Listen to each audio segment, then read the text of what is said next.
How's it going, Jeremy? Do It's you like my going tie? well. This is a new How thing are for you? me. I'm The tie, inaugurating what the tie. is because it's red? It's new. No, because I'm just so honored to be on a podcast with you. I decided to wear a tie. Oh, I thought you were No, I getting people keep ready, giving me getting ready feedback. for. People keep giving me feedback that I have to look more serious if people are going to take me seriously. So I'm wearing my bright red American tie. I kind of feel like these colors don't match, though. This is a little garish, I but I'm thought you inaugurating the were. tie. I thought you were already celebrating MAGA Nation with the red tie Oh because yeah, of Trump's always course. worn a red Red, tie. white, and blue, baby. Yeah. Make America great again. So yeah, I know I wanted to have you on the show because we've had some amazing conversations about politics, and I know there's a lot of things you want to talk about, which we'll get into. But the controversial proposition that I am most interested in discussing with you is, and I just tweeted about this. I think there's an argument that animal rights matter more in this election than any election in presidential history. I think there's even an argument that Kamala lost because of animal rights. Um, but I think the bigger question for us is, regardless of whether that's true, what does this election mean for animals? And my guess is you and I disagree about this because I actually think that this election presents huge opportunities for animals. Not because Trump is going to be the champion of animals, but because I think if you look at 2016 to 2020, the backlash against Trump was a wave the animal rights movement surfed on very, very well. I'll just say some things off the top of my head. We passed bans on fur in Berkeley, San Francisco, Los Angeles, and California. We passed Proposition 12 in 2018. We had some of the largest mobilizations in grassroots animal rights history, including 1,000 people coming to the Animal Liberation Conference in 2018, and 500 of them, half the people who came to the conference, walked with us into Sunrise Farms, which landed me in jail last year. So maybe that wasn't a victory, but we'll see, because it's on appeal as I speak, and we're about to argue that animals are persons under the law. And if you look at 2020 to 2024, in contrast, the animal rights movement and other progressive movements actually failed miserably. There wasn't a lot of change happening, and I think, honestly, to me, one of the big divides between 2016 and 2020 was a choice by not just animal rights activists, but other activists, between institutional and non-institutional mechanisms of change. And regardless of what party you believe in, I think what the experience of 2016 and 2020 shows is that non-institutional methods of change are far more important, because we got a lot more done between 2016 and 2020 when people realized we could not use government institutions to try and create change. So they relied on themselves and grassroots movements, versus 2020 when we thought we'd be riding with Biden. Let's ride with Biden all the way to liberation. And instead we got increasing oil production, increasing subsidies to factory farmers and meat consumption, the failure of pretty much all of the plant-based meat companies, and a really bad blow to grassroots activism.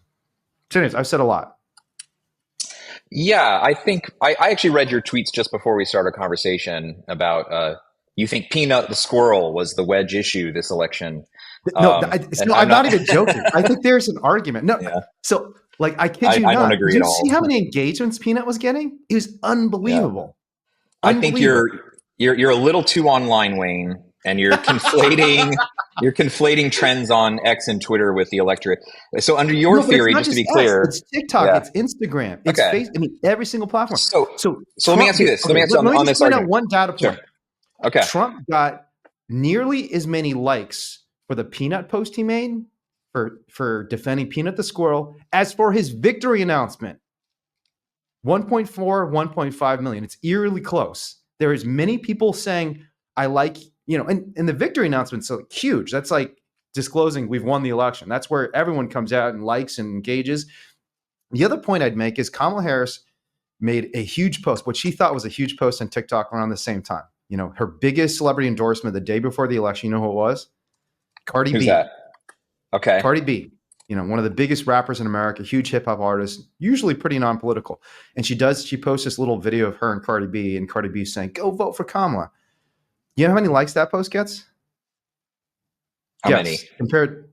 So Trump's Peanut post got 1.4 million likes. How many likes do you think Cardi B's post gets with Kamala? I couldn't even guess. 750,000. Half. Yeah. So I think it's the bigger lesson is that there was a perception by a lot of voters that the Democratic Party was abandoning the working class and vulnerable people and animals, that they're the party of power, the party of the elite. And that was extremely damaging the Republican or the Democratic brand. So there is a broader theoretical point, but I do think legitimately just the Pnut story itself might have Okay. swayed So, about so 200,000 voters decided this election. And it is possible Pnut the squirrel, with the hundreds of millions of people who saw him on Twitter, on Facebook, on Instagram, and on TikTok, and with the abject silence by the Democratic Party, because media outlets reached out to Kathy Hochul, the Democratic governor of New York. They reached out to Kamala Harris and just said, hey, what do you think about this? This seems like maybe an abuse of power. And all of them were silent. And I think that silence was deafening for everyone who cares about vulnerable beings in this country. So, under your theory, the Pnut the squirrel story was essentially in the final week of the campaign. So, under Not your just final week, theory, like the final couple days. I mean, yeah. okay, yeah, that actually Yeah, it will was prove my like point even literally more. November. It was November 4th That'll when all prove this stuff was going viral. this will prove my point even more. Final Mhm. days. So, under your theory, if the election would have been held 1 week earlier, Kamala would have won because Pnut the squirrel hadn't happened yet. I'm not saying this is my theory. I'm saying there's a plausible theory that that is the case. Yes. That if I it think happened that's a one little week earlier silly. or 1 week later for Um, that matter. Because I I think don't there's agree. decay. I think there's I don't decay. I agree. think people are I think if animated you want about to say, I think if you want to say Pnut the squirrel in that story is symptomatic of a bigger problem of media silos and the Democratic Party's failure to engage in people who disagree with them, I can maybe go with that. I Mhm. don't think that voters said, I was on the fence about Trump or Kamala, but I want justice for Pnut the squirrel, so I'm voting for Trump. I think that is got to be almost no voters on earth. I don't buy that at all. And I also want to say, I don't even think, by the way, that the Pnut the squirrel Yeah, story, the way you put that, I'm kind of laughing at my own position. I, Maybe I shouldn't, because it's totally in, messed up what they did to in Pnut. It's like a first of all, horrible story. I guarantee you in 3 weeks, no one's even going to be talking about Pnut. That's the first thing Yeah. I'm going to say.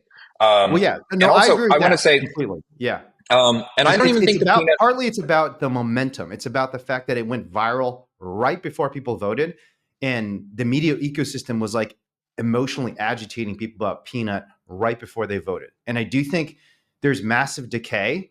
And if the campaign, so the broader problem is the Democratic Party is just not that responsive to the concerns of vulnerable beings, working class people, even people of color. Like they use racism as a cudgel to batter their enemies, but they're not actually, in my experience, legitimately concerned about people of color in this country. I just don't see the Democratic Party I, doing a lot of things that are good for people of color. And so, I think as I'm listening to you, I think you're blending some things that I agree with and blending some things that I think are ridiculous for what it's worth. I also think, by the can you way, explain the I Peanut just the want to, Squirrel story for folks who don't know it? Do you want to try and explain it? You might know better than I do. sure. And I want to, one other thing I want to mention about the Pnut the squirrel story is I'm not even sure it's a story about concern for the squirrel or animals. To me, it was more characterized as government overreach. Yeah. And violation of our privacy, and it even got blended into like Second Amendment stuff I saw. But Yeah. Doesn't even make any you know, sense. so basically, there was someone in New York. Were they in upstate New York? Even I don't think they were in New York City. I don't think. Yeah, they were not. Um, They were in upstate New York, which is more up, Republican. yeah, they were in upstate New York, and there's some influencer who keeps a orphaned squirrel as some kind of pet to show off on Instagram for the likes. And by the way, I'm not sure we should be defending this person. Like, I don't think people Yeah. should be keeping squirrels as pets. I don't think that's in the squirrel's best interest. I don't think the answer is to He go in and says grab that the the squirrel squirrel and was a euthanize. rescued squirrel who he actually tried to release, and the squirrel basically was not able to survive in the wild. It was clear the squirrel and that's possible. If you rescue a baby squirrel and they're injured and they're poorly socialized, it is possible they'll just starve Yeah, to death and won't do well in the wild. yeah, maybe. I mean, is this person any kind of wildlife rehabilitator? Do they have experience He in does this? do a lot of wildlife rehab. Yeah, Okay. Well, yeah, then yeah. maybe So that is apparently, messed up. I don't know. It struck me as more of someone, using a wild animal as a prop to be a social media influencer. And yeah, I find that a little gross.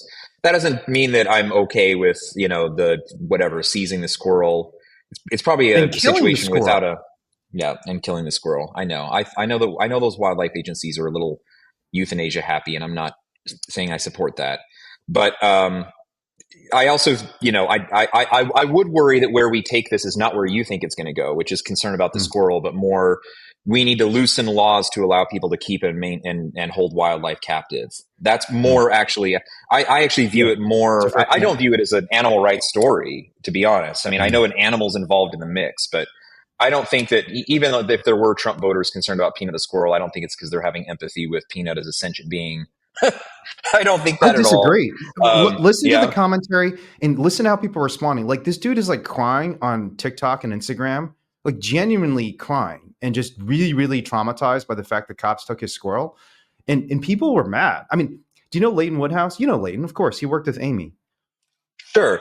Yeah. So I mean, Leighton listen. and I have Yeah. talked about this, You and know, I he's bet I, really you in know, touch with like yeah, the right wing voters and has talked to a lot of them. sure. And he agrees 100% that people were just legitimately angered by the fact that they killed this poor squirrel. They were like upset that there Yeah. was this powerful bond between this dude and his squirrel. And part Yeah. of it, I mean, if anything, I actually think the more problematic right wing parallel is not the, keep the government out of my guns or keep the government out of my house. It's not like the anti-regulatory slant. It's almost, I almost think it like parallels the anti-trans sentiment in the right wing, and that there is this sense that there is this bond between this man and his child, and the government intervened and violated that. Like it was this weird, like we don't want the government messing with our Okay. families sort of situation. That here. That still isn't a pro animal argument to me I agree. I'm because, just saying that's what I'm saying. yeah, I'm saying, but I'm yeah, more sympathetic to that anti-animal or not anti-animal slant, but that like right yeah. wing stance I on mean, the don't you peanut think story. when you say that you recorded videos of him crying and because the government took, I think Joe Exotic also cried and said, "How dare they Correct. take my tigers from My me?" tigers. Yes. But it still is true that that was not in the tiger's best interests. And just because this Yeah. person is upset, someone did need to intervene. That wasn't a good situation Yeah. for the tigers. So I think that we can't confuse the feelings and emotions of the people who are holding animals captive for interests of those animals. Correct. I agree with this. Um, I, I have actually no position as to whether Peanut was appropriately taken out of the wild. I do have a very strong position on whether the government should be raiding a place that has an Sure. animal, whether properly or improperly confined, and then killing the animal because the Yeah. animal bites someone during the raid. And I think that is messed up. I also have a, and I'd feel the same way if Joe Exotic's tigers were killed. If the government raided Yeah. Joe Exotic, the Tiger King, Yeah. and killed all I those do also tigers, think, I yeah. would And say that is we have, super messed up, and that tiger did not deserve to die. And we I also have do a have dog. yeah. I have a dog. My dog Lisa. I think you know this story. She was a subject of a raid. I mean, the government raided this dog fighter's home, rescued a bunch of puppies, and they were going to kill all the dogs. And that's super messed up, right? Even if you think Peanut is a victim, even if you thought Lisa was a victim of animal cruelty, the right response is get her to a real rescue, get Peanut to a real wildlife rehab, if that is what the appropriate response is. Instead, they kill the squirrel. And that is super messed up. And I think that did piss a lot of people off because the star of these videos is not the dude. Like his Instagram page, the star is Peanut. Okay. And maybe Peanut, maybe it was fucked up what was happening to Peanut. Doesn't mean Peanut deserves to die. And that's what the government did. And people are Yeah. upset because they love Peanut. They like watch all these videos and they see him doing all these cool things. And they're like, oh my God, Peanut's so cool. He's so cute. Oh my God, they killed him. You know? Yeah. I honestly just, though, I wish I could say that I think this is a sign that society is changing its views on animals. Or I know, in all honesty, I think these little stories go viral from time to time over the years. There was Cecil the lion, there was Harambe the Harambe the gorilla, gorilla. there was the giraffe at that zoo Mhm. in the Netherlands or something. These things peak and go viral, and everyone's upset. And the only thing that I really draw from those is just that people's views and relationships with animals are like weirdly schizophrenic. And it's odd to me that like all of a sudden everyone is suddenly concerned about Cecil the lion, but it never really does translate into any kind of lasting political or social change for animals, or even so. I wish I could agree with you. I mean, I would be thrilled if Peanut the squirrel was the beginning of the MAGA movement's going to be running the country for a while now, maybe for a long while, I think. And if they really are hopping on board, caring about wild animals or any animals at all, awesome. But Vivek I'm not seeing it. Ramaswamy responded to one of my tweets. Did you see that? Oh, I didn't, but good for you. That's Yep. I saw, yeah, Vivek. I occasionally He's a see pro him animal make guy. some sense. Yeah, I Yeah, occasionally see him and make he's some a pro sense. animal guy. He's a vegetarian. Yeah, and I read he even had a So is tweet that Tulsi was Gabbard. like, right, yeah. I mean, listen, I don't want to. I don't think that the all the figures associated with the MAGA movement are a monolith. Yeah. And I think that that's actually a huge mistake that the left and the Democrats have made. They have, because they've been so tuned out to that world, they really, it's crept up on them. I think it took this election actually for them to wake up to the fact that their coalition really is growing. Hmm. And I mean, that's to me one of the striking things about this election is, just the breadth of Trump's base now. It's not even Yeah. really the depth anymore. I mean, he made Latino gains and voters. I think it's 52 to 46 for dude, when the Harris. more I But looked at the more I looked at all the demographic breakdowns, it's almost silly to single out any of them. I know. He it is because he made gains in urban areas. He made Hmm. huge gains. I mean, obviously, black voters are still overwhelmingly voting for Democrats, but he did make enormous gains with black voters. He made even larger gains Yep. with Latino voters. He made gains with union members. He made gains with low income voters. He made even further gains with rural voters.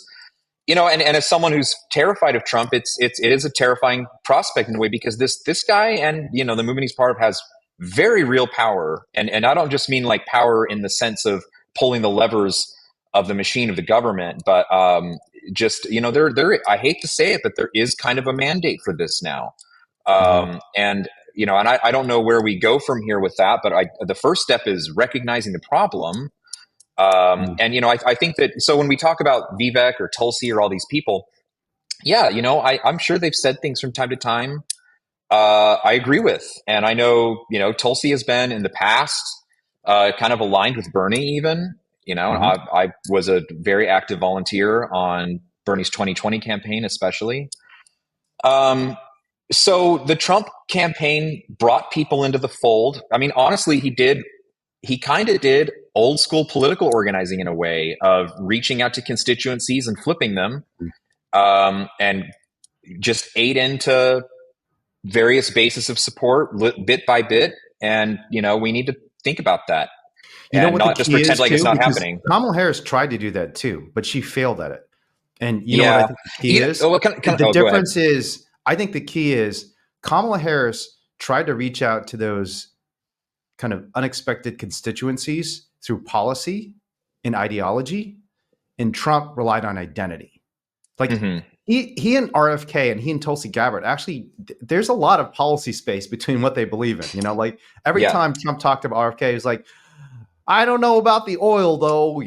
It's they call it black gold. The black gold. You can't give up the black gold. So RFK and it's RFK's history is like as a pretty radical environmental activist and like anti-vax. I mean, the anti-vax stuff is the only thing that he and Trump kind of agree on, but everything else, his politics are very left.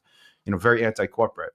But what Trump and RFK agreed on is the fact that the left is just scornful and mean and berates people like us. It's just like this Yeah. sense of identity. And it's Yeah. because RFK felt scorned by the left because of, I don't know, various allegations against him, including some animal abuse allegations. Actually, he's like, RFK's done some weird stuff with animals. But Trump obviously Yeah. felt scorned, not just by the left, but by the entire establishment in the sense that we're being scorned. There's an Yeah. elite set of people, corporate, political, media, who are scorning us, and we need to come together. Just it has nothing to do with politics. It just has to do with like we're friends because people hate us, and Yeah. that was enough I mean, to yeah. win the Yeah. election. Yeah. Um, I mean, I think there's some truth to that. And just the fact that, you know, a lot of the left is not even willing to talk to these people. Mhm. And I think that that's important. And we've really lost something by just pretending like this giant segment. And that segment of the population just keeps growing as we're not talking to them. That's what's really troubling. And Yep. now it's reached the point where, they're just outright winning popular votes of elections. And, Yeah. we slept through the fact that the tables were turning. And, Mhm. we really are now the minority. And I think that we thought we had this like cultural hegemony that we just didn't have. I mean, I think the best example of this, and I think, Hillary's, how everyone said in 2016, Hillary should have gone to Wisconsin. Kamala's version of that is Kamala should have gone on Rogan. I think everyone is going to 100%. look back on that Yeah. and say, and I thought at the time it was a mistake, and Huge mistake. it was a huge mistake. And I mean, the bottom line is this. I mean, I just think even whatever you think of Rogan, whatever you think of his listeners, I think if you're running for president, you take a look at the list of the top 10 podcasts in America and you try to book yourself on every one of them. You need to get your face and your voice and your ideas in front of as many eyes and ears as possible. Yeah. And, you can't pick and choose. Just like I heard you put it this way one time, and I think it's really true. You start drawing Venn diagrams of, I want this kind of supporter and this kind of supporter and this kind of supporter. And, you end up with a very narrow path to the White House or to victory, and, you saw and you look at the electoral map, like we were saying earlier, Trump made gains everywhere. He made gains in like deep blue areas. He won like 38% or something of the Bronx. Did you see that? Yeah, it's That's crazy. stunning. He and won Miami-Dade County. Yeah, outright. And he won. He did by a lot too. And it was like, I think it was County, a 30 or 40-point turn from 2020. Miami-Dade County. This is Miami. I mean, this is a pretty liberal city. It's urban. It's it's a lot of highly educated voters. So it's like the sort of people who are typically voting for Democrats now, and Trump turned them. I just think that a lot of the Democrats and the left, they just think in their mind, the Rogan listeners, the RFK people who are skeptical of vaccines and fluoride in the water or whatever, that's some weird small fringe. Yeah, and it's just really not. And you have to grapple with that. And by the way, I think even with those fringes, there's some good ideas mixed in with the bad. I'll give an example going full circle to Pnut the squirrel. I know that the reason they euthanized him was maybe even stupider. Because like you said, he supposedly bit some cop and then they had to do a rabies test. Yeah.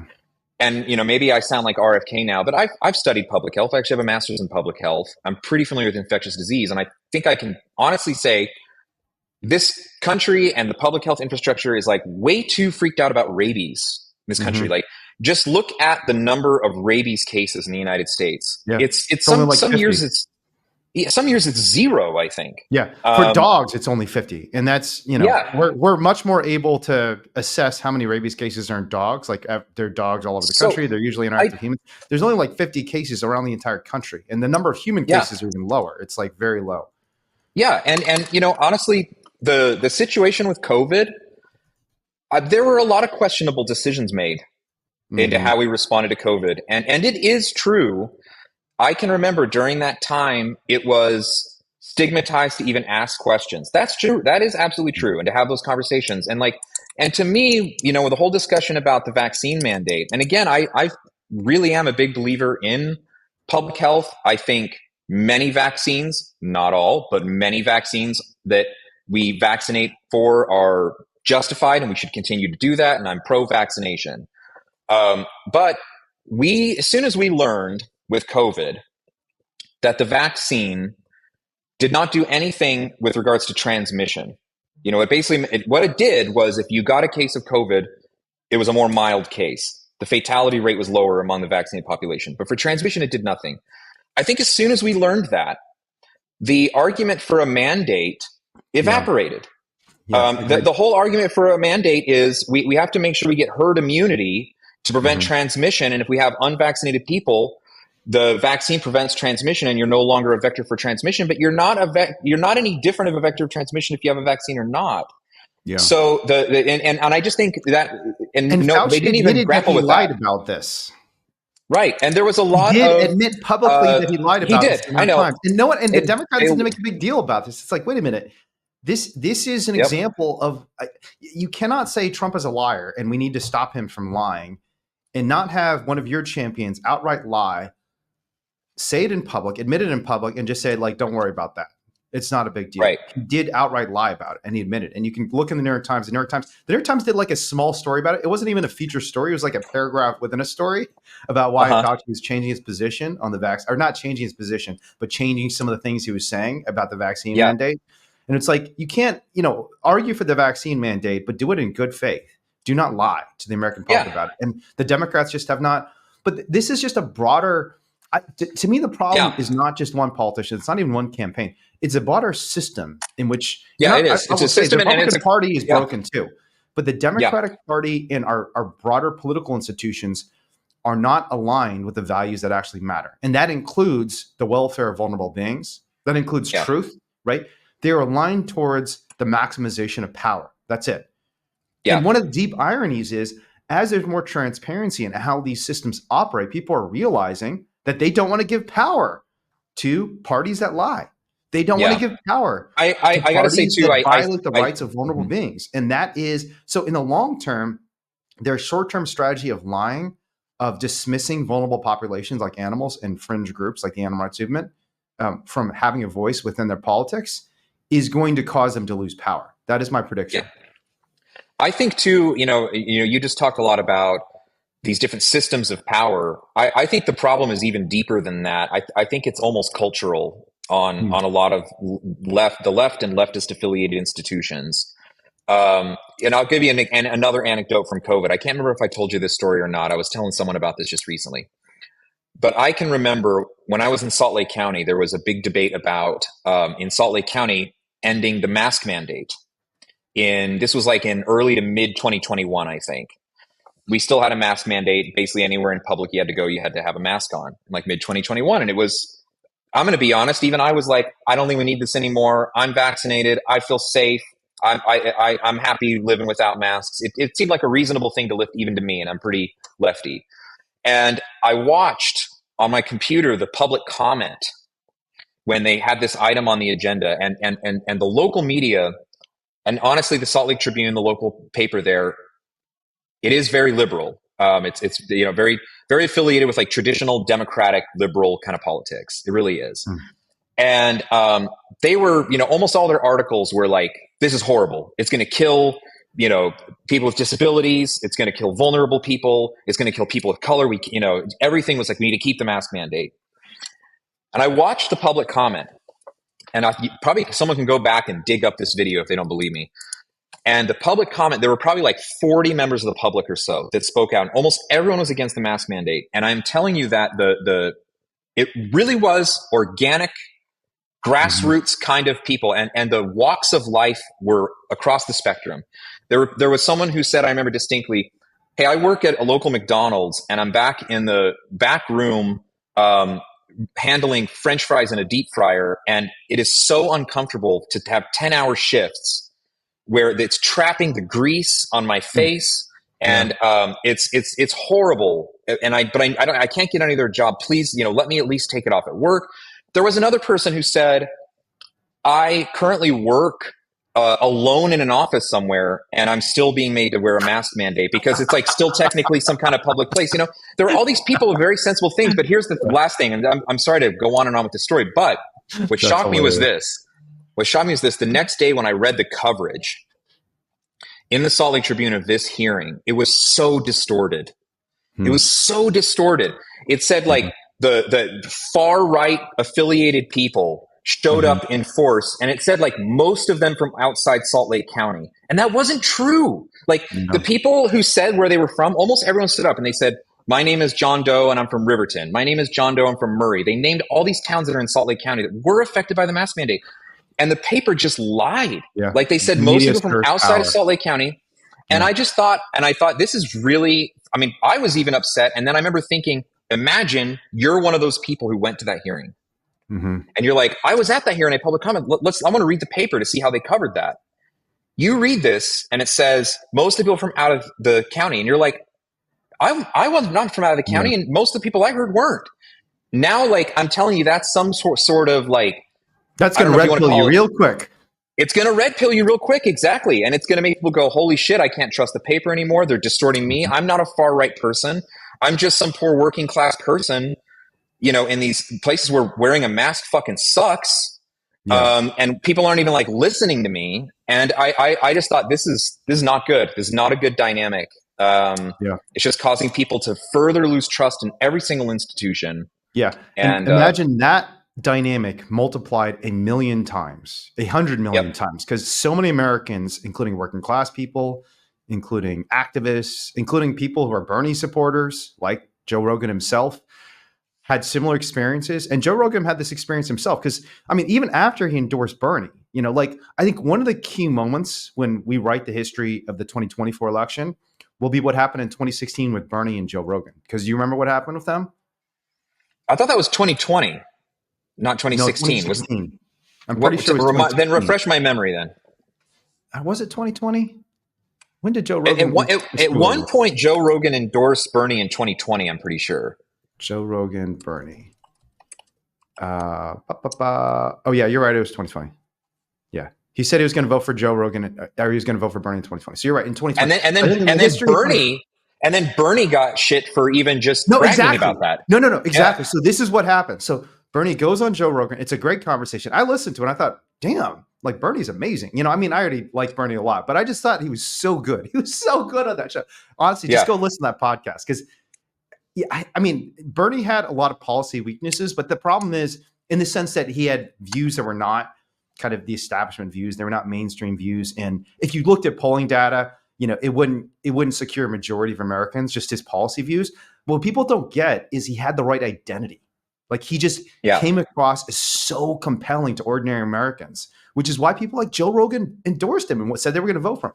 But the really interesting thing that shows the censoriousness and scornfulness of the left is you go on the biggest podcast in America. Trump just went on, I think, over 100 million views, 100 million listens to this podcast. And again, that's free advertising. How much is that worth just in terms of advertising dollars? That's like turning down $100 million of free advertising, right? If you go on a show. Right.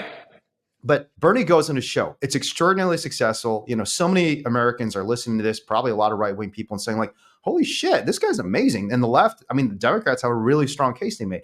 And what is the response by the Democratic elite? They all try and cancel Bernie for going on a show. There are people attacking him and saying, you're a scumbag. How dare you? Don't you know Joe Rogan is a transphobe? Because Joe Rogan has gone on these rants about trans people in sports, which is, it's all very silly. And it's like an exaggeration. It's like also who cares? But that's Joe Rogan's thing. Whatever. Has an opinion polling showed that something like maybe even a majority of Americans are not comfortable with the idea that so 100%, we can't I just think it's ignore that. I think it's kind of a stupid policy issue. Yeah. We can't, but we can't ignore. We can't.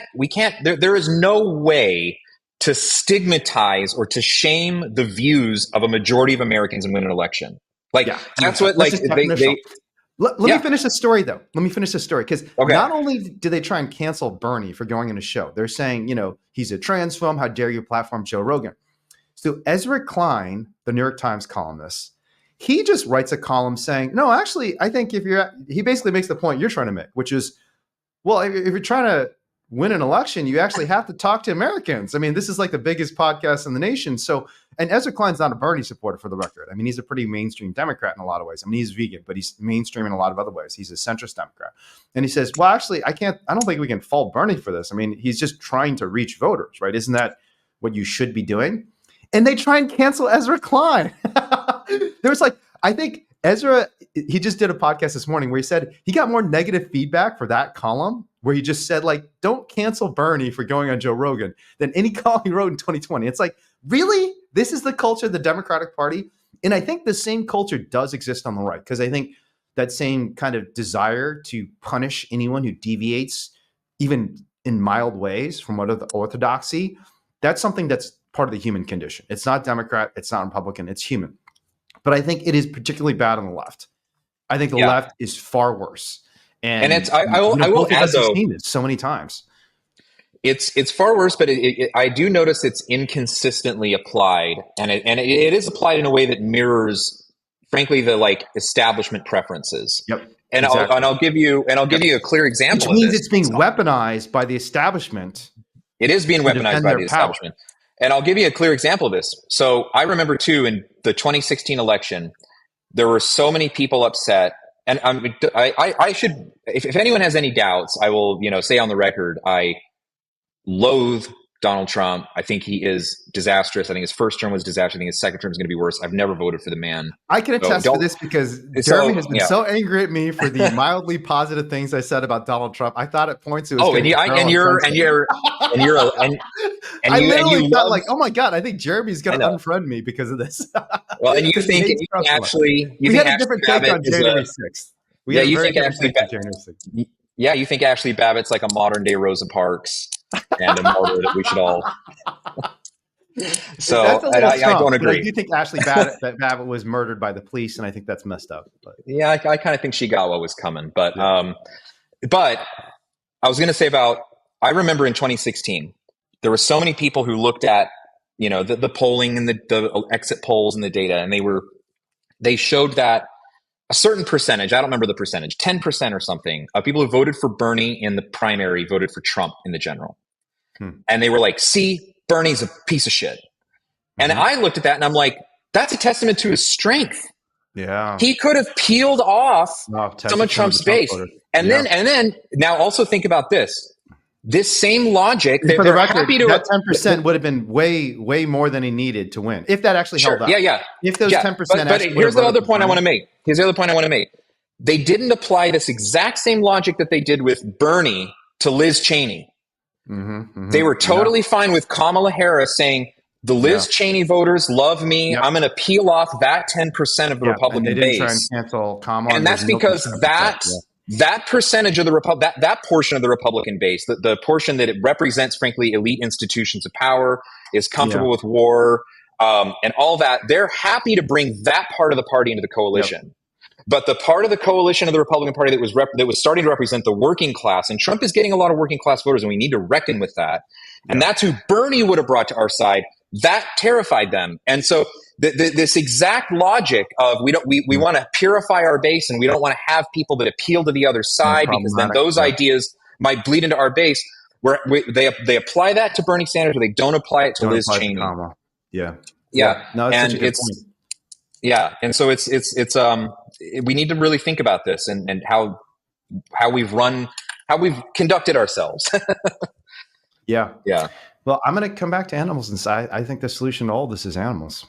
I will say I wanted to loop back to something you said at the very beginning of our conversation, and I'm really in a minority now, but I liked Biden. I thought he did a pretty good job as president overall. I do. I mean, I do think he made the one man left in America who's still rising. I am the one man. Well, I am. You're right. I know that, but I will say he did make one colossal fuck up that will probably define his legacy, and that was not getting out of the race earlier, so that we could have a primary. Come on, I knew that. Prop 12? That's not the colossal mistake.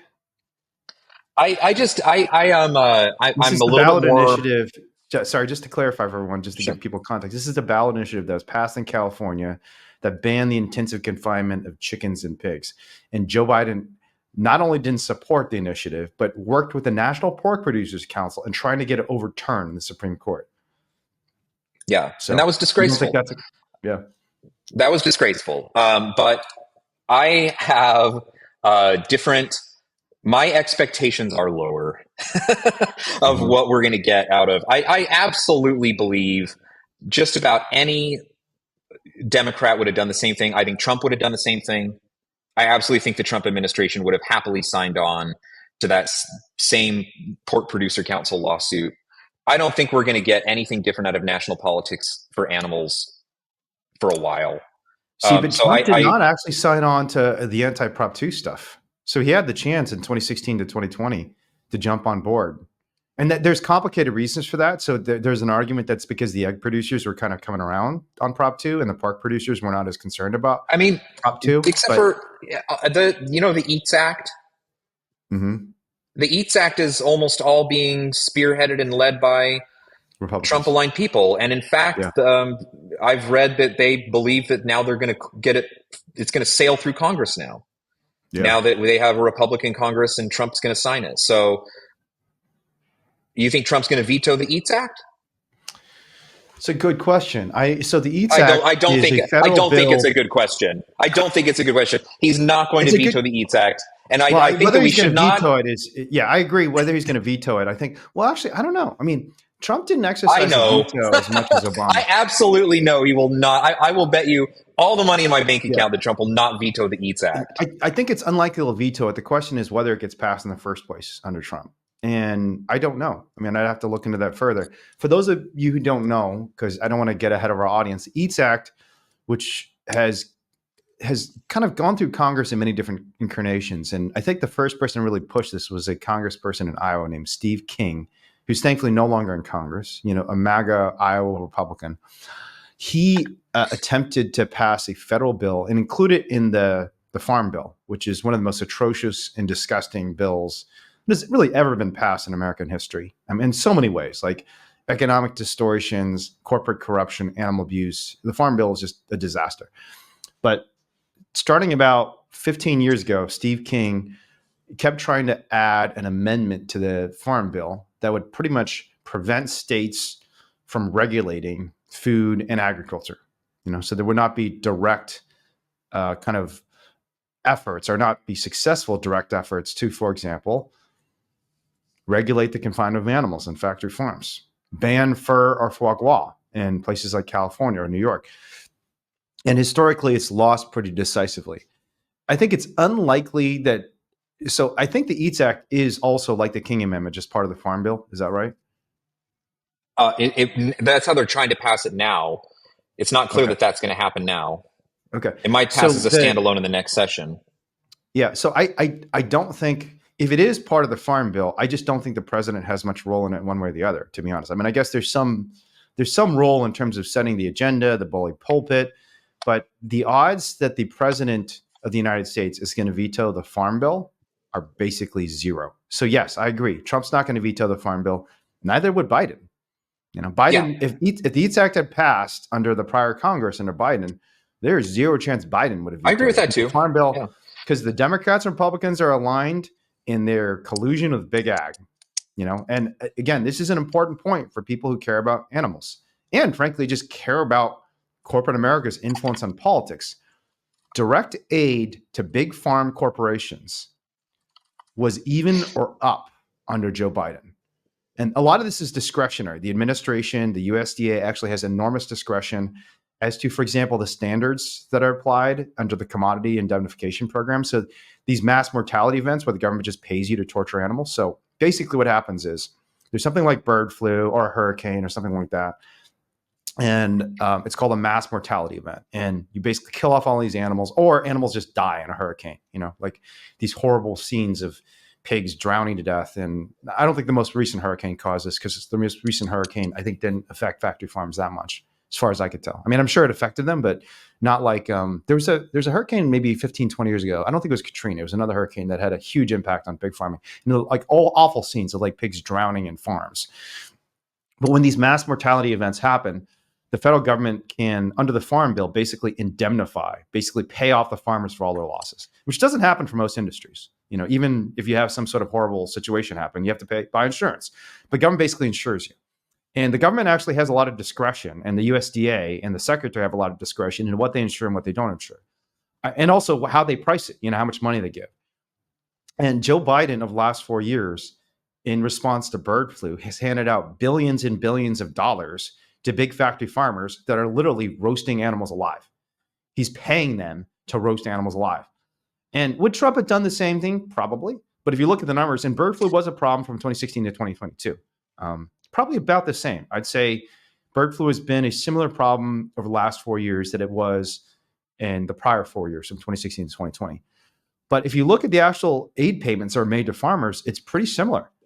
There wasn't much change between the Republicans and Democrats. I haven't seen the most recent calculations, but I think Biden might have actually been higher, right? He might have been paying more factory farmers to roast animals alive and torture and kill animals because they just had no commercial value to the industry.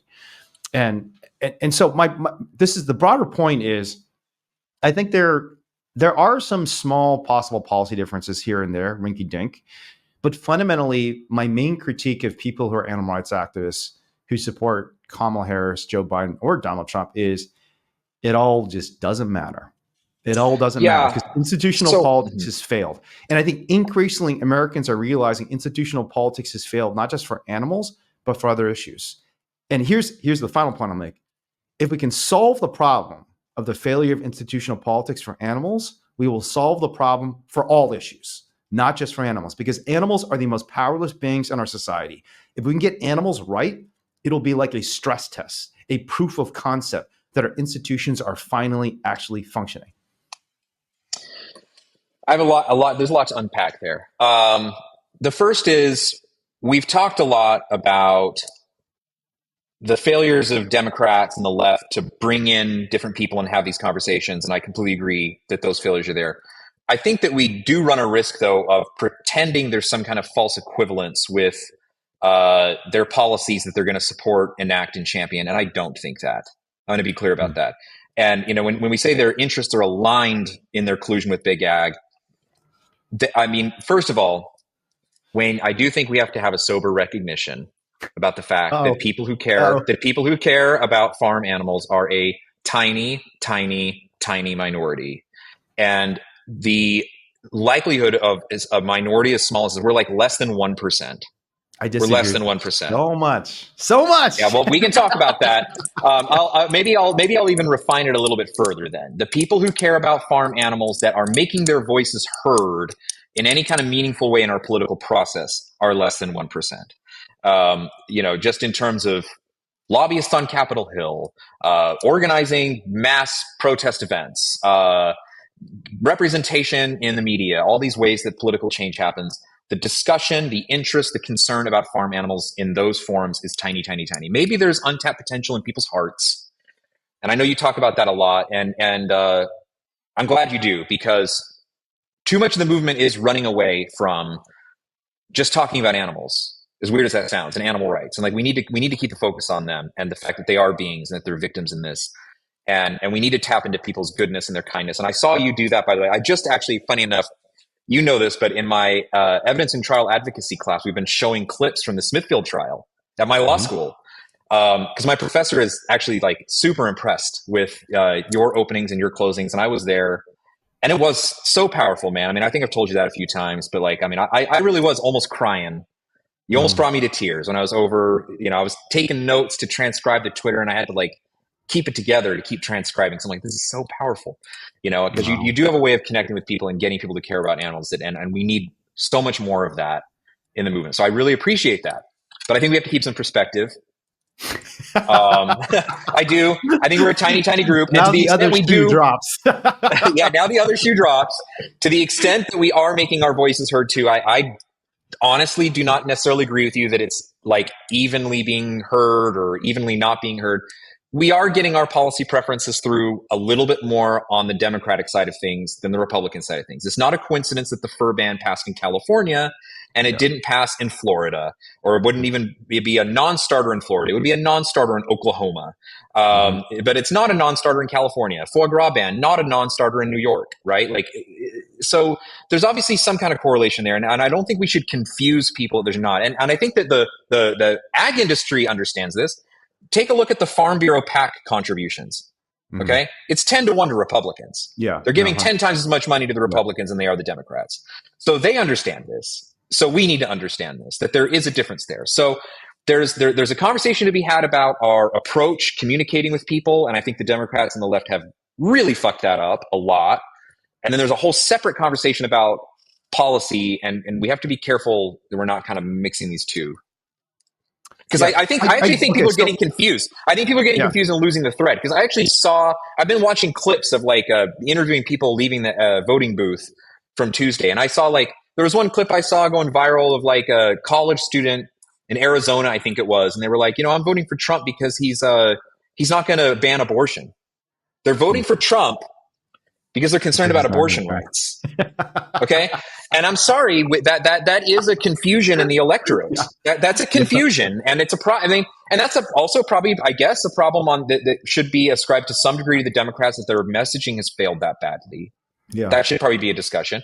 And I don't know, maybe people might think I'm being crazy, but maybe if Kamala would have gone on right-leaning podcasts or independent-leaning podcasts where you'd reach a whole new audience, maybe that person is getting their information from those sources and they're not even hearing the other side of this. And that's part of our problem. We're not even making our case to those people. So they're getting completely distorted Yeah. ideas about what our own Unfortunately, not views the are. policy. And, Yeah. and that's our own damn fault to some degree for not even participating in those conversations. Yeah. So I'll say two things in response. One is I agree with you. Democrats are slightly better on policy. And I think you're right that if California Republican state, we wouldn't have passed the fur ban. Just trying to imagine passing a fur ban in a place like Utah, it's almost Yeah. Oh comical. God. It's like, it almost feels like Yeah. some sort of terrible sitcom, But having said that, I actually don't think communicating accurate policy information is actually the best way to actually even get good policy. I don't think people are driven by policy ultimately. And this just goes back to something I said earlier, that the difference between Bernie and Kamala is fundamentally not a policy difference. It's an identity difference. It's Mm-hmm. like it's Kamala is, so she's black and she's a woman, right? So she fits the right identity categories. But at the end of the day, she has always been an institutional corporate politician for her entire career. She has sought and been around power. Like the New York Times did this really great. It was kind of a weird piece because I read this piece the New York Times wrote about Kamala Harris's history and like basically her political background and just her political motivations. And it was a positive piece talking about how, from her earliest stages in her career, she did such a good job of like being around powerful people and like getting a relationship with Willie Brown and meeting Laurene Powell Jobs, the wife of Steve Jobs. And I was like, this is all completely mercenary behavior that you could look at this in a very different light and say, this is just someone who's just out to get power, does not have any value system at all. Right. But it's perceived as a good thing. Well, Bernie, love him or hate him, and I think there's even a critique that Bernie has done this a little too much because I think all politicians to some extent have to seek power. But this is this guy who got arrested during the civil rights movement, called himself a socialist at a time when, right after the Red Scare, when they're literally trying to imprison socialists, has refused to identify as a Democrat for the last 50 years, even though, I mean, in a two-party system, it totally undercuts you. And I'm sure did huge damage to his career and his ability to create change on the issues that he cared about because he refused to back down from principles. And so I almost think the difference is between the suits and the rebels, right? There's this Uh-huh. identity difference now. And I think it's a big problem that the Republican Party and the Democratic Party are not, and the Republican Party in many ways is grasping this more than the Democratic Party, that there's a big difference between the suits and the rebels, and we should be on the side of the rebels. And the Democratic Party needs to start figuring this out too. And I'm not even saying Bernie's the right candidate because, I mean, it's funny because like we're standing here today and, you're saying you're riding with Biden, but I think actually in 2016, you probably liked Bernie more than I did. I mean, I was a Bernie supporter, but I was like, yeah, he's good. But like you were quite a Bernie enthusiast. And I'm like, he's still a politician, But um, but I think whatever, even for me, I can see how, like I said, you listen to Bernie and Joe Rogan, you listen to him talk. Even you look at the statement he just made, I think today, about how the Democratic Party has abandoned the working class. He's willing to say truths that the suits will not say. Right. Yes. And even though I don't like what he says a lot, and therefore I was not enthusiastic about him in 2016 because he says a lot of dumb stuff about animals. And, I don't think he actually cares about animals at all, as far as I can tell. And that's, I think, disqualifying for me in a way that it probably isn't for you. Yeah, But that's probably true. yeah, so, but I still, the reason I voted for him, it's partly because I do think his policies are genuinely better, but it's also partly because I saw that he was a rebel, not a suit. And I just like Yeah, that. I think what you just said too applies a little bit to Trump's appeal. Yeah, people see him as a And rebel. the speaking truths. Mm-hmm. Because I actually just yesterday had a conversation with one of my professors, and she's just said something along the lines of like, I don't understand why so many people like Trump. He's just such a liar, and he's like, he's just and he does lie a lot. I mean, that we can't He deny lies that. constantly. Um, but he has a weird combination of lying 90% of the time or 95% of the time, and then the other 5% cutting through the noise with this powerful truth that never gets said. Mm-hmm. And like, so he actually simultaneously is a liar and one of the most like authentic truth Truth teller. tellers on the national Yeah. stage. Yeah, like in COVID. So like, or even just, I mean, COVID was a mixed bag, to be honest. He's also said a lot of bullshit during that time, but I'm also thinking, I think the clearest case I can remember of this was during the GOP primary in 2016, when I actually here's my one confession. I almost liked him during the primary because I hated all those other bastards on the stage so much, like Marco Rubio and Jeb Bush. Those other people are just so, and Ted Cruz. These are some of the most unlikable, phony pieces of shit ever. And, when he stood up there, he said something like, how can you say that you're not a corrupt politician? I used to sign those checks I gave you. And I mean, that is just like, wow, okay. No, but there was a more substantive area where he spoke truth, and that's the Iraq War. Absolutely. I was about to mention that too. Yeah. And he even said your brother didn't keep us safe on 9/11. You remember that when he's like, your brother didn't keep us safe. No Republican was willing to say that. Honestly, no Democrat was willing to say that. No Democrats. Even the Democrats were muted about that. Bruh, there was only the opposition to the Iraq War was non-existent, even within the Democratic Party.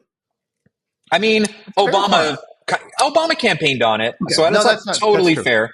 But even when Obama campaigned on it, I'll say this though: even when he campaigned on it, he was late to the party, though. I mean, he was late to the party. Well, I don't think that's true either. I mean, he made his name as a state senator. He made his name as go back and look. He made his name as a state senator going to anti-war rallies against the Iraq War. That was how he first made his name on the scene. It was. I was at anti-war rallies in Chicago, and Obama was not. I just know. See, he was. No, you're just wrong about that. Go back and look that up. That's how he. And actually, the lesson there is. No, I don't doubt that he went to a rally, but I'm saying Obama came late in the game. Oh, it's more. He read the tea leaves. That was not an act of political courage, in my view. That was an act of strategic calculation that played out very, very well for him. I don't think that was an act of political courage. I think there was a blend there. I mean, he was. I think Obama did partly rise from the same forces we're talking about right now, actually. And I think your view of Barack Obama as he turned out to be as president and as he existed in 2016 at the end of his term or whatever is tainting your view of Obama in 2004 and 2006, when I actually do think he came from a genuine grassroots organizing and activist background. I think he kind of became a creature of the institution. I think that's true. And there's a cautionary tale there as well. But he actually started, did you know, I'm not making this up. If you go back and look at his books, I read one of his books. I forget the name of it. I read his first book. Dreams of My Father. Was Dreams of Our Father or Audacity of Hope the first one? Barack Obama. I read one of his two books all those years ago when it was first released. And I apologize, I forget which one of the two it was, but I read one of them. And I'm not making this up. You may not know this, Wayne. He actually... Dreams for My Father. Yeah. Okay. 1995. It might have been that Dreams one. For My Father. What year was Audacity of Hope published? 2006. Dreams for My Father was 1995. Actually, I think it was Audacity of Hope. I think I read that in 2006 when it was new. So that's the one I read. There is a passage in that book, if you go back and look at it, where he actually more or less praises the Animal Liberation Front. Did you know that? Really? No. Not making that up. He said, we may have, he says something along the lines of, we understand that breaking the law is wrong, but there also are some times when it may be necessary. For example, the person who breaks into a laboratory to free an animal from suffering. He says something along those lines. Like, seriously? They're motivated. Why do I not know this? I'm not this making this up. Yeah, look it up. I mean, he doesn't come out and say, like, I love these people, but he says, like, we need to understand things from their perspective and they're trying to do good, is basically what he said. Like, and sometimes we need those people who are, like, willing to break the law because to achieve a higher purpose of justice and good in the world. Wow. And look at his background, right? I actually remember in 2008 when I voted for him in part because of some of the attack ads I saw against him, where it talked about that, like, preacher he had.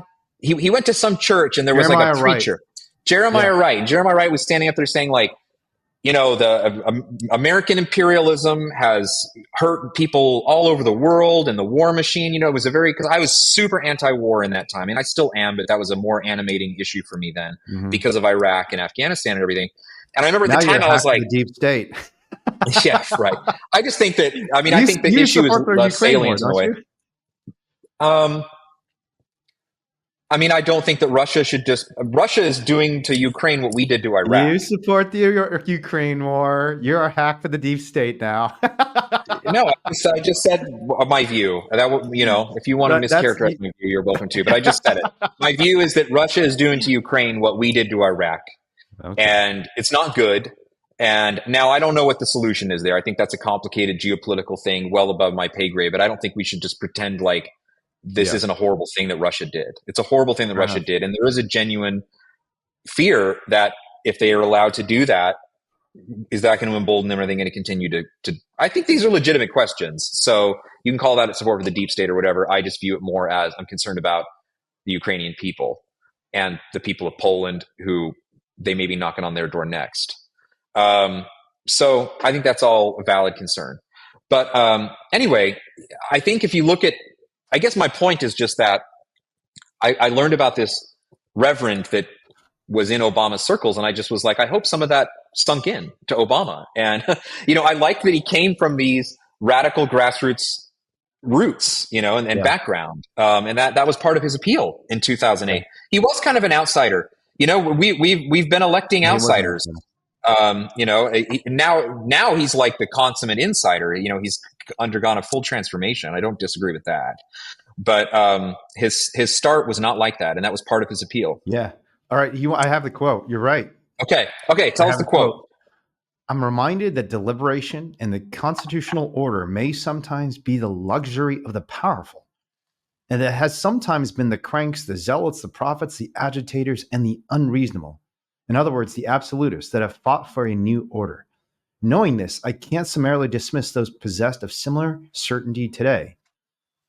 He does compare us to, well, let me continue. The anti-abortion activist who pickets my town hall meeting, or the animal rights activist who raids a laboratory, no matter how deeply I disagree with their views.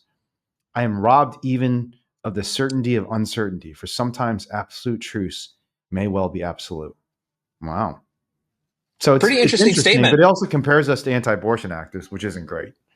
Well, I think I'm very pro-choice, but there's probably overlap between us and anti-abortion activists, and I think we should talk about that and discuss it. I mean, from their perspective, they're defending a vulnerable individual as well, and I think I actually think that's probably another example of how Democrats have distorted the conversation a little bit too much. And if we just view it as they hate women, that's really not capturing the truth of that movement. And I'm sure people who are a part of that movement don't like that they're being characterized that way.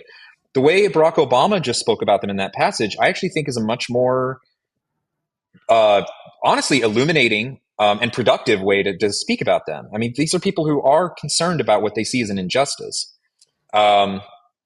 So I don't know. I think that I agree with Obama's passage there more than I do how the left talks about the issue of abortion today. Yeah. And actually, I just want to correct myself. I was wrong. Obama did speak against the Iraq war before the resolution was passed. So this is an anti-war rally on October 2nd, 2002. The same day the resolution authorizing the use of military force in Iraq was introduced in Congress, Obama attended a rally with 3,000 people and offered words about how the war was dumb, rash, and not based on reason, but on passion, not on principle, but on politics. So he... And all of this stuff contributed to his appeal. Because, so here's the problem. He did turn out to be a disappointment. I'll be clear about that. I think as president, he was a disappointment. Okay, and I'll tell you why I have a different recollection. It's because I knew Obama. I didn't know him well, but I interviewed him for the University of Chicago student newspaper in 2000 when he ran for Congress against Bobby Rush. He lost that first race very badly. I talked to him for a couple hours, and I'd seen him around because I had audited classes in law school. His wife was the leader of the community service center, and I was a leader. I was running an organization called Read to Me in the projects of Chicago, and Michelle was kind of she was basically our leader, and she was amazing. I mean, everyone loved her. She has pretty unique charisma. People all love her, and everybody in the community service center just adored Michelle Obama, and for good reasons. She's super smart. She's competent. She's really good with people. She cares. She really does care about everyone who talks to her. I don't remember how many conversations I had with her because it was a long time ago, but I just remember honestly pretty dramatic differences between talking to Barack and talking to Michelle. Like when I talked to Barack, even as a journalist, I just felt like he was so arrogant and like not interested in my perspective at all. And it was partly because I think he was doing this story with the student newspaper, even though he knew it was fairly late in the game and he knew he was going to lose. And I think he was a little disgruntled. So he was like very kind of petty with me and just, and he knew it was going to be a was glowing. this how you were when you were running for Berkeley mayor? No, I think I was more like Michelle. Because I mean, partly I think the problem with Barack is he just doesn't like people. But the point I'm trying to make here isn't so much about whether Barack Obama likes people or not. I don't think he does, and I think other people have written about this that he's not like a people person. He's not like Bill Clinton or his wife. Like they're politicians who love being around people. He doesn't love being around people. He does love political organizing, so he can turn it on when he has to. But he's not like a people person. But what I saw in him in 2000, even when he was running against Bobby Rush, was this is very much an establishment guy. Like he's willing to take on like radical perspectives because the reality is in 2002 in Hyde Park, Chicago on the South Side, when you're surrounded by Jeremiah Wright and Bill Ayers and a bunch of liberal academics, being against the Iraq war was not that brave. So I think within our small circle, it was not that brave. My perception of him was that he is always politically calculating in a way that I think, And for yet he example, lost Bernie his was not. race. And yet he lost his He, race. he lost his race for the House in 2000, but he won his Senate. Well, he won the Senate race and was nominated to the Senate. And I think was it 2006 or 2004? It was 2004, right? That was his state. He was a state rep or a state senator first. Yeah, no, he was already a state senator when he ran against Bobby Rush in 2000. So Bobby Rush is a longtime House member, like a former Black Panther. And let's see.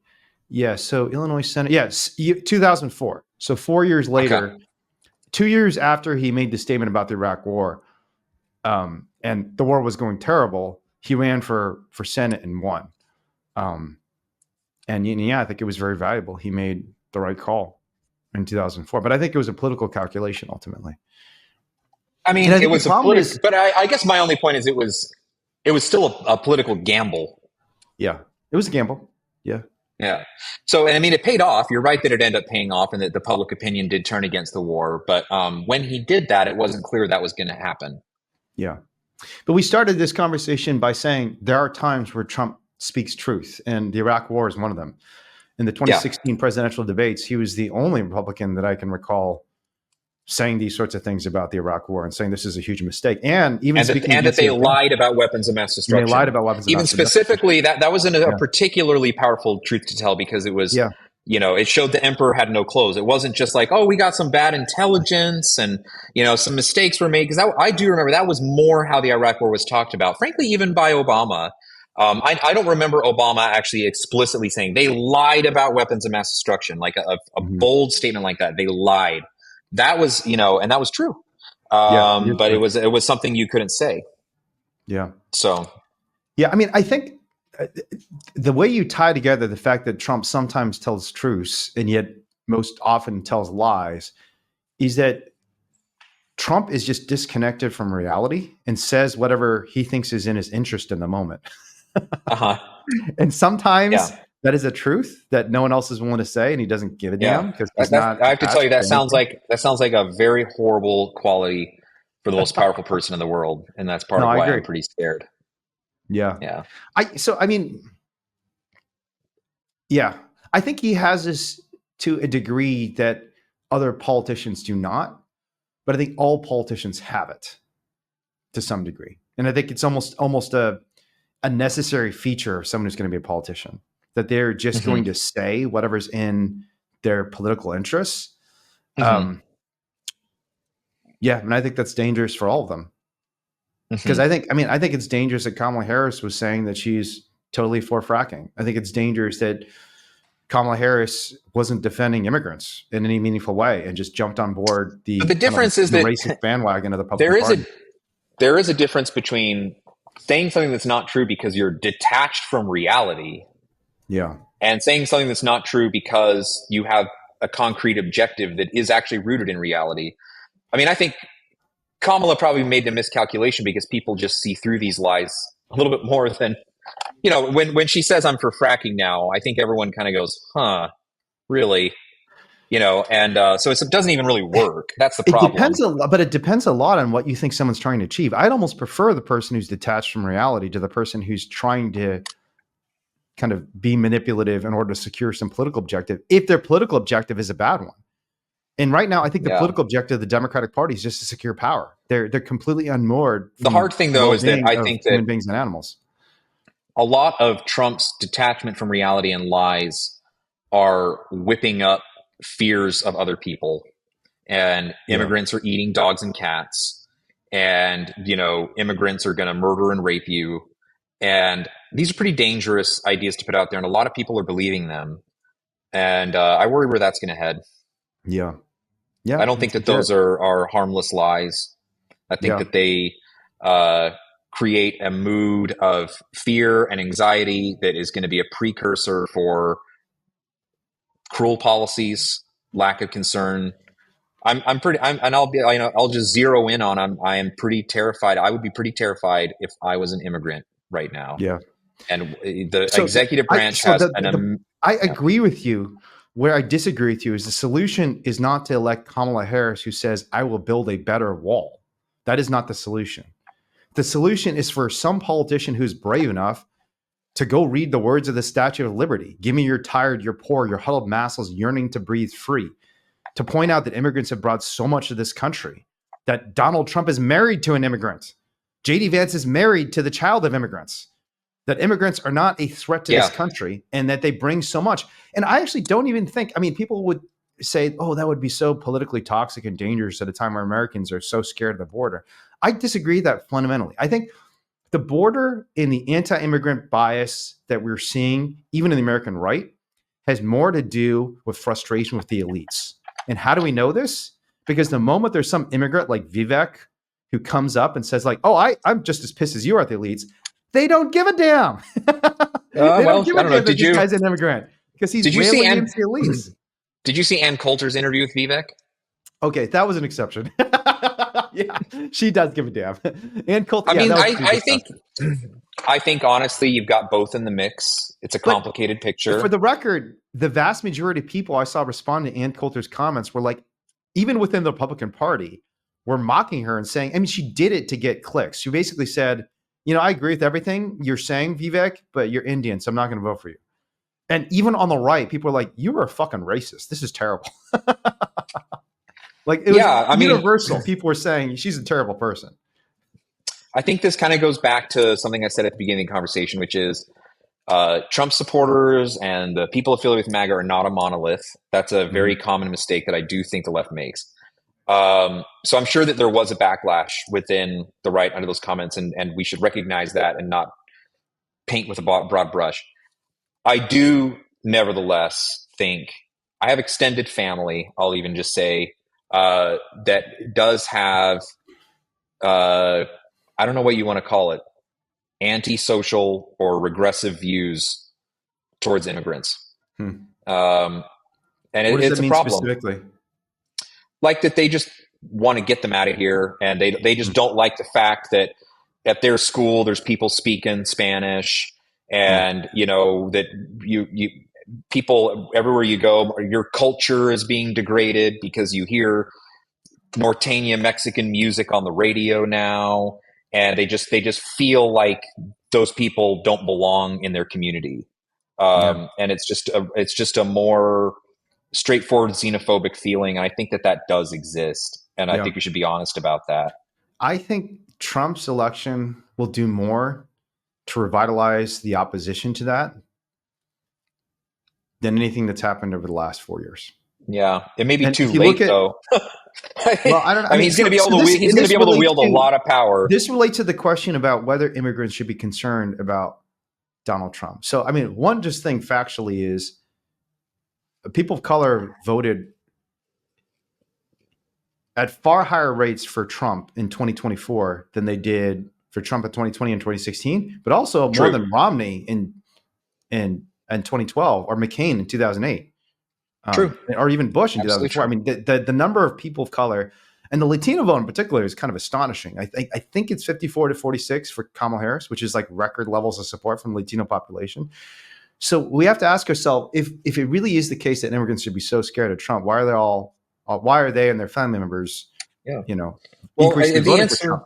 And I think yeah. one of the answers is the Democratic Party has just betrayed them. And they recognize what I've recognized, which is in many ways, I don't think there are that many voters who are doing this strategically. Like, for the record, I didn't vote for Trump. I voted for Kamala Harris. But I think there are a lot of voters that recognize that even when Trump says awful, stupid things, one, he's not very good at delivering those awful, stupid things. When he says like, I want to like kick all the immigrants out. I mean, I don't know how many people he's going to deport. Do you actually, this is a good gamble. Do you think he's actually going to successfully mass deport people, or even plans to? I don't even know if he actually really plans to. Yes, I do. You think he will? You think he's going to start these mass deportations? Okay. The executive. I'll take that bet. Yeah. I'll say this. I think that a lot of people also. I think we've had a breakdown in, I guess you could say, civics education in this country. Mm-hmm. That is very across the board, bipartisan, whatever. A lot of people don't understand the way the government works now, I think. And the executive branch and the presidency has so much authority over immigration. Yeah, that's true. And they can just act if they want to act. And to the degree that he needs, Congress controls funding, of course. They have the purse strings, but they're going to give him whatever he wants. Yeah. And I think Trump is going to try to deliver on that. Yeah. I wonder if there's a way for us to like have an objective, frame the bet correctly, but then have an objective assessor of the bet. Because I'd be willing to bet with you on this. Yeah. That's a pretty morbid wager. But. Yeah, it is a morbid wager. So just factual point that is important to make. There are more deportations in the last 4 years of Obama's administration than there were under the 4 years of Trump's administration from 2016 to 2020. Just a fact that most people don't know. That also might partially explain the erosion of support in the Latino community. Yeah, no, I agree. So the Latino community and other communities. I mean, I know, for example, within the Chinese community, there's probably just as much fear about Democrats as Republicans of deportations and people targeting us. And there have been a number of, infamous deportations that Chinese people talk about, including like I think the head of the Department of Chemistry at MIT was just like falsely accused of treason and just, basically had his career ruined and, got dragged through the mud. And I think that was under a Democratic U.S. attorney. Isn't it also the case that in like the Bay Area in California, a few years ago, wasn't there like a municipal election that turned very against the Democrats among the Asian community? So there have been a number of elections that have turned against the Democrats. Chesa Boudin, the Democratic prosecutor, recalled. That was it. The school board that was comprised primarily of establishment political hacks for the Democratic Party. All of them were recalled or they lost their elections. And a lot of it is this identity politics stuff. And it's weird because it's identity politics. Wouldn't the people of color be supportive of it? But no, the people of color, Latinos and Asians, revolted against it because they realized these people don't actually care about us. They're using identity politics to secure power. Like they're more concerned about whether there's some stupid mural on a school that they don't like than whether my kid gets an education. And I don't care about the mural. I care about whether my kids can get to school. Absolutely. I think that I'm glad you brought, there's a good segue to something I wanted to talk about, if that's okay. And that is that, my God, Democrats on the left have got to fucking give up on all these symbolic symbol fights. And I think they just they're so counterproductive to our political power. They really strike a nerve with people. People like really remember that. And for what, can I tell you an example? I grew up in Bedford, Texas, which is a suburb in the Dallas-Fort Worth area. There's the largest park in Bedford for my whole life, and going back to like the 1930s, was called the Boys Ranch. And the reason it's called the Boys Ranch is when it was established in like the 1930s or the 1940s, it was an orphanage for boys. It was affiliated with like Boys Town, Nebraska. There was a similar community there for boys who were orphaned. And this park was like the centerpiece of town. Everyone loved it. In 2018, I think it was, there was a local municipal elections and a bunch of Democrats came into power in Bedford. And I know this because I'm still in the neighborhood Facebook groups and stuff. And I still, because I go back there all the time. My dad still lives in Bedford. I go back to Bedford all the time. Well, one of the first things the Democrats did in the city government when they took over was they said, we need to get rid of this name Boys Ranch because it supports the patriarchy.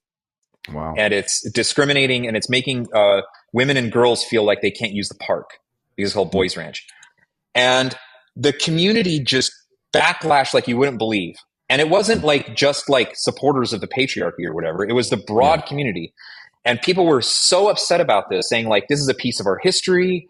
I love looking at, just like you said, like the murals and the pictures about like what this was, how it was this orphanage, and that's why it's called this today. And like, they just have memories of like when they were a kid going with their daddy to the boys ranch and hanging out there, and now they have a kid and they want to call it the boys ranch still. And so the community was so against changing the name, and they did it. They changed it. Now it's called, I think to this day, it's still called Generations Park now. They got rid of this name Boys Ranch. And then in the next election, after they changed the name, it was like all the Democrats were immediately thrown out of office again. And they've never been voted back in. And I'm telling you, you might think municipal elections, this shouldn't be, this is, at the end of the day, this is sort of trivial in a sense, the name of a park. We should be voting on things like services, sewer, police, fire, whatever, right? Things like that. How well is the city being run? But animals, sure. Animal control. No, that should be thrown in the mix for sure. But the name of this park just became this powerful symbol of, just like you said, they're focused on the names of parks and some crazy idea that this is a symbol of patriarchy, and it's not that. And I just saw this all happen and all this play out, and I'm like, was it worth it? So, what was it really? I want to refine your thesis, though. I agree with you, but I want to refine your thesis because it's specifically symbolic fights that only matter to the elite.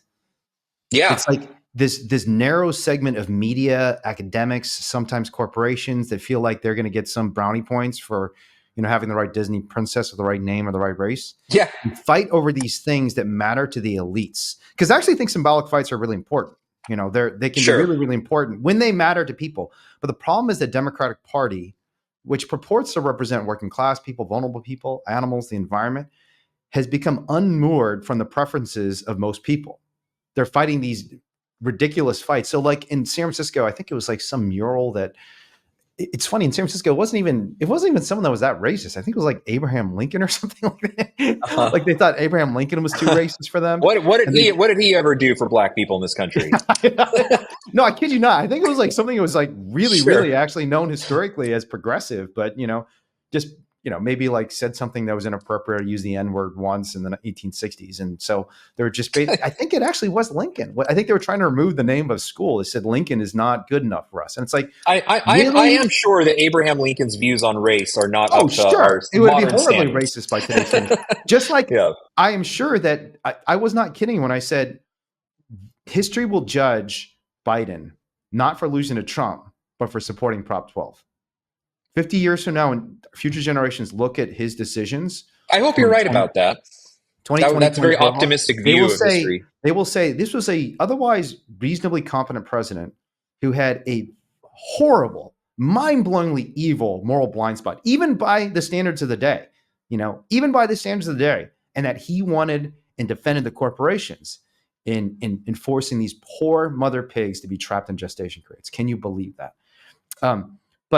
But I think that, so I think Abraham Lincoln probably was, if we judge him by the standards of today, it'd be horrible what the sorts of things he was saying about black people and other people of color. But the problem is, even if that's true, right, is this the central concern of most of the people of color in San Francisco who are struggling to pay rent, whose schools have been shut down, and daycare is impossibly expensive? I know this because I have a friend who, two-parent household, both of them worked at Google as software engineers, probably making like $700,000 a year, and they just had a kid. And they have, I kid you not, and I'm not even saying like, oh, boohoo, rich people's struggles. They have been like actually struggling to meet the budget of daycare for their child and like housing in Palo Alto, California, right? And so in a situation like that, where someone who's that rich, you can only imagine how someone who works at McDonald's is struggling. If somebody, a two-parent household, two-income family of software engineers is struggling, like legitimately, like stressed.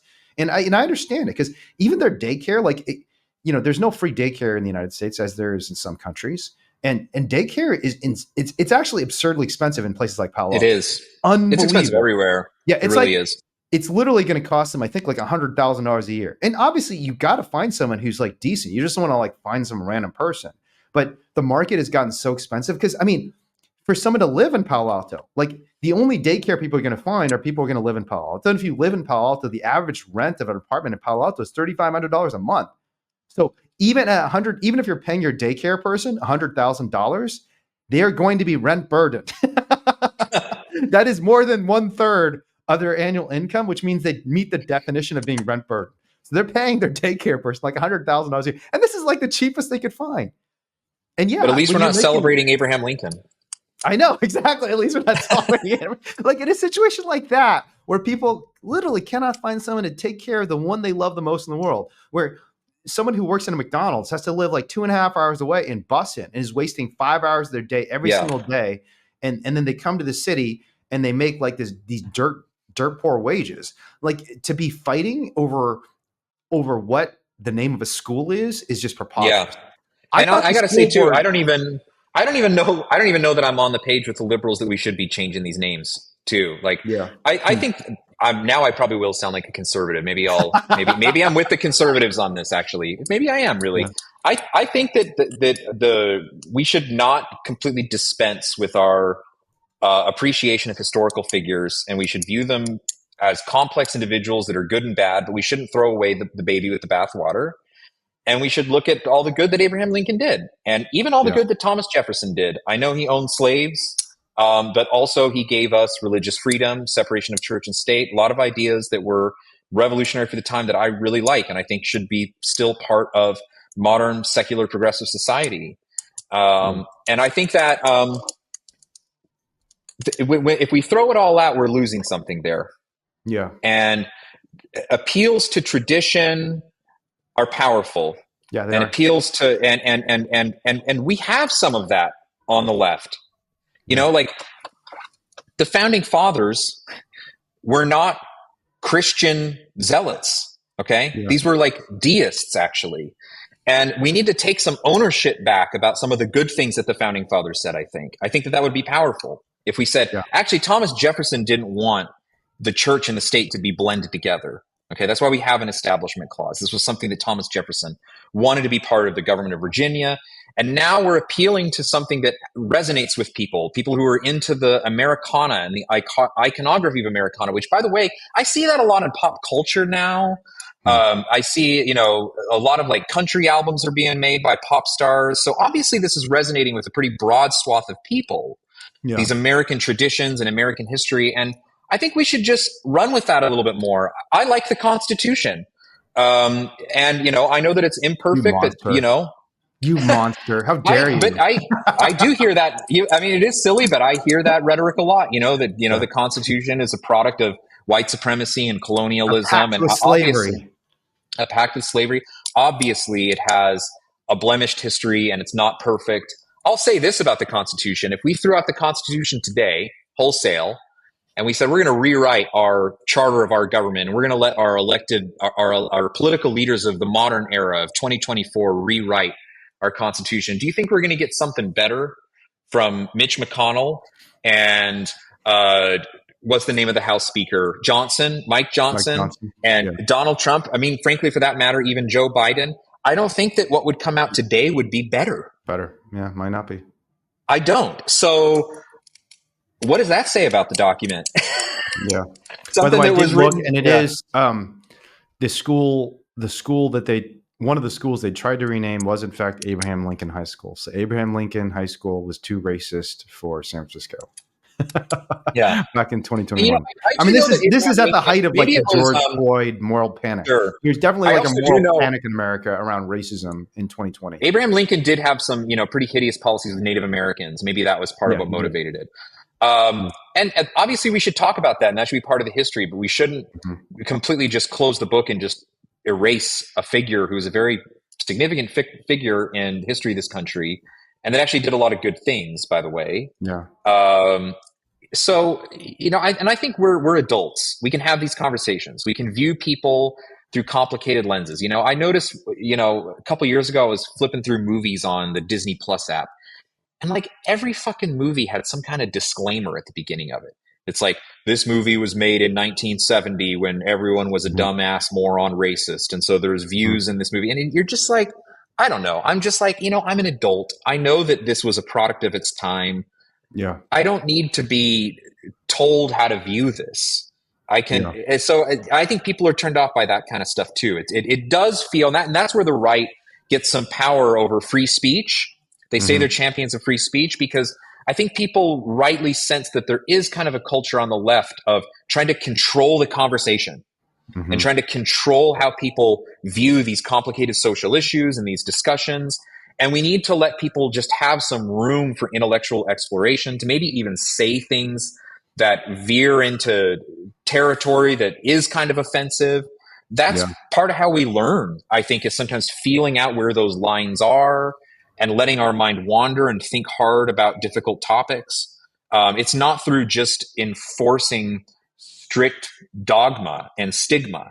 Dogma and stigma is antithetical to intellectual exploration, and Mhm. that's, I think, how too often the left is wielding these conversations and its Spoken like a true institutions. racist. Well done. I know, I mean, that's Well that's done, you you know, racist we're scum. we're here to we're here to talk about why clearly this last election was How a dare you you support know Abraham Lincoln? it was a giant fucking failure, and we need to account for what the left is doing wrong and has done Yeah. wrong. I worry it's kind of too late because they're just sweeping into unbelievable power now, and Yeah. these conversations probably should have been having more openly in the last couple of years, so we could have course corrected earlier. Yeah. But yeah, there are definitely problems, and I have to go in Yeah. like a minute, just so you know. Yeah. I've got to go too. So let's just conclude by saying, what are the most important things that animal rights activists can do over the next 4 years? Do you have any thoughts? I do. And I think my advice here would not just be limited to animal rights activists, but really any kind of activist. You need to get out and talk to people and go into communities and don't be, and don't think that there are people who are like beyond redemption. Hmm. That I think is a common denominator of problems we have. We talked a lot about, Wayne, you and I, about like the Smithfield trial and how, I think you wrote about this too. You had to grapple with the fact that you were going to have a jury in deep red Utah. How are you going to communicate with them? How are you going to connect with them? And your liberty depended on that. You would have gone to prison Hmm. if you didn't crack that code, you were in trouble, right? So you Hmm. had to learn how to do that. We need to have that same sense of urgency. For you, the urgency was you were going to go to prison, but for us, it's like we need to create a better country, frankly, and we can't just pretend like these people aren't there. We need to actually have these conversations. We need to listen to people. And I think some people on the left are starting to get that. I even saw at the Democratic convention, I think it was, Obama gave a speech where he kind of said the same thing. Hmm. And I loved his speech at the 2024 convention. I just need to see it. It just needs to start happening. Happening. Yeah. Um, and I don't think it's happening still. We're still very siloed. We're still very much in these bubbles, and we just need to figure out how to get out of them and, go to where the people are, be part of the discussions. I've read some people, and I understand people are really grieving right now, and I am too. And it is scary. I'm not trying to say it's not scary, but I've read a lot of social media posts that are like, if you voted for Trump or if you like Trump, unfriend me, fuck you, get out of my life. And like I said, right now we're grieving, we're angry. I totally get that reaction. I don't want to try Yeah. to minimize the pain and the fear people are feeling because it's real and it's grounded in reality. But in the long run, that's counterproductive. Yeah. I think that's counterproductive. And so Yeah. that needs to I think you're change. too charitable. I don't think that's grounded in reality, but I understand it. Yeah. I don't think it's grounded in reality because I think Oh, that I it's think we're based going to see on. some pretty. We'll come back and have the discussion maybe a year and a half from now, but I think we're going to see some horrible, Oh, horrible okay. So policy. I don't doubt that there's going to be some horrible policies that Trump tries to enact, and he probably does enact. I also think that most people's desire to cut off anyone who's a Trump supporter out of their lives. And I will say it's a lot better in 2024 than it was in 2016. Because in 2016, I thought it was Yeah, even worse. Partly because it was it so was. unexpected. Now it's almost like Trump's inoculated into our system. But what's not grounded in reality is this idea that the way I'm going to create change is by cutting myself off from the people who disagree with me. That Oh is what I yeah, think is that not I agree grounded in with. reality. I just meant what's not Yeah. cut enough in reality is your fear of the Trump Okay. administration. Yeah. That's Yeah. that Okay. was what I was referring Yeah. to, There, and I that's think there why I are think some real that's why fears. people's Yeah. pain and fear is real. Like I Real. want to Yeah. acknowledge that you're not like delusional in Yep. being worried about what's about to come, Yeah. because Yeah. I think No, I what's think about to that's a. come is awful. I think it's a good lesson for Saul, and I think it's specifically good for animals and animal rights activists, because as animal rights activists, we constantly have to go out there and go outside of our spaces because our spaces are so small. So we can't be afraid. Yeah, Okay, great. Well, you got to go, and so do I. Thanks so much for I do. chatting, Jeremy. I'm sure Yeah, we'll talk again. But yeah, let's go out there and have those awesome. tough conversations and make sure the next 4 years are not as bad as some people think. Okay. Awesome. Cool. Okay. Thanks, All Wayne. right. Bye bye. We don't have to hurt animals. You can protect them. We don't have to kill them. We can care for them. And that's who we're meant to be, right? That's who we are when we're at our best. We're caring for each other and for the other living beings of this earth and not hurting them.